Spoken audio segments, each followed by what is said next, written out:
on the outside and convince our quarterback you can get that ball thrown on a 5-step drop to any of these hot receivers. Another football play that we run, and I'm not really talking to you about football plays, I'm just having to show you some of the things we do with football plays so that you can begin to use your own imagination and draw some stuff up. But we're like everybody in the country, we really like to run this football play where you get 4 receivers down the field. Okay, we would send our fullback in this instance to the weak side, but we can surely send him to the strong side with this football play. It just depends on where you are on the field, and get him through the line of scrimmage and run what we call a fullback option. So our quarterback's going to come out here. Depending upon the coverage, this football play can do a lot of things. There are pre-snap reads that would send the football here, a pre-snap read that would send the football to throwing it to the best of these 2 receivers, a pre-snap read that would send the football throwing to the best of these 2 receivers, and a pre-snap read that would send the football to the best of these 2 receivers. There's also a pre-snap read that would send the football to this fullback right here. Okay? So this is a very versatile football play that we run this football play a lot. But my point is, here again, if I'm going to introduce this football play as what we call a team pass at East Carolina, we expect everybody to understand how to run this football play, no matter where you are on the field. We'll line up sometimes with our fullback lined up right out here. And this young man may be lined up over here in a trip set, but here again, we're going to put a 4 vertical package on the field, and everybody should know what they're doing. But the point is, this young man has got to know, hey, coach, where am I hot on this play? Well, let's go back to a 4-3 defense again. There's that Will linebacker in and out of the box, worrying about this detachment over here. He's got a cover down. He's still worried about the running game. And here again, I'm just going to draw up a kind of a 4 across the board coverage, or maybe a cover 2 look. It doesn't really matter. The issue is, where am I hot? Okay, well, if you're sending the fullback this direction, okay, he's here. Who does the fullback have? He's got the Will. Who's the center guy? He's got the Mike. He's here. The tackle's out. Guess who's the Q?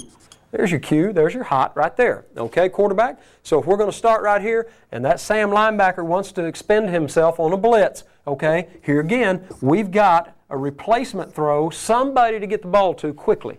Okay, in this case, it would be the tight end. All right? So here again, we want to come out of the huddle and we want to be, there's always a portion of the game where you want to protect your quarterback. There's a portion of the game where you want to run a 3-step drop. There's a portion of the game where you want to get into your 5-step drop and be very offensive, releasing 4 and 5 receivers, and sometimes we'll come out and not even ask our fullback to protect. We'll go ahead and free release him as well. That's something that we call a scat protection, where we're releasing all 5 receivers, even though it looks like we've got a protector in the backfield. Actually, he would be a free release guy. So here again, we want to become very offensive, getting receivers out in the routes irregardless of what the defense wants to do to us. We're going to release everybody. And you better prove to that defensive coordinator you're willing to do this.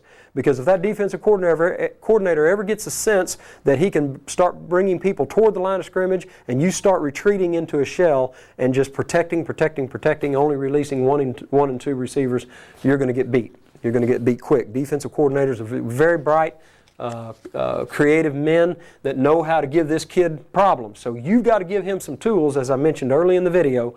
You've got to give this kid tools with which to fight back. Well, this is one of them. How do I throw hot, coach? If a defensive coordinator is going to keep sending people at me, how do we make them pay? You make them pay by being intelligent and efficient with attacking the blitz with a hot throw. Okay? And one of the most demoralizing things you can do to a defensive unit, a defensive coordinator, is to have them blitz. You react with a nice throw that results in a touchdown pass against a blitz. That's one of the most powerful things you can do as a offensive coach and a quarterback. Now, so we've talked about what do we want to do with a 5-step drop. We want to throw hot. My point that I'm making in a very brief presentation here is this. When you introduce a football play to your team where you're releasing 4 and 5 receivers, you make sure that the base introduction includes who are we going to throw to if they blitz this play. Now, I want to expound on that a little bit. If you've got 3 football plays that you know your quarterback can run, where you're releasing 4 or 5 receivers, and if they do blitz him, he knows exactly where to get rid of the football, you've got a good football team, you've got a good quarterback, you've got a very explosive unit right there waiting to execute for you. We like to get our quarterbacks to where we've got 8 to 12 5-step plays where we're releasing 4 to 5 defenders, 4 or 5 offenders into the defense, that our quarterback knows exactly where he's going to throw the football. If we've got that, we've got a very good football team every time. So it's imperative that you begin to teach this young man where to go when the defenses start their blitzing against your 5-step passing game.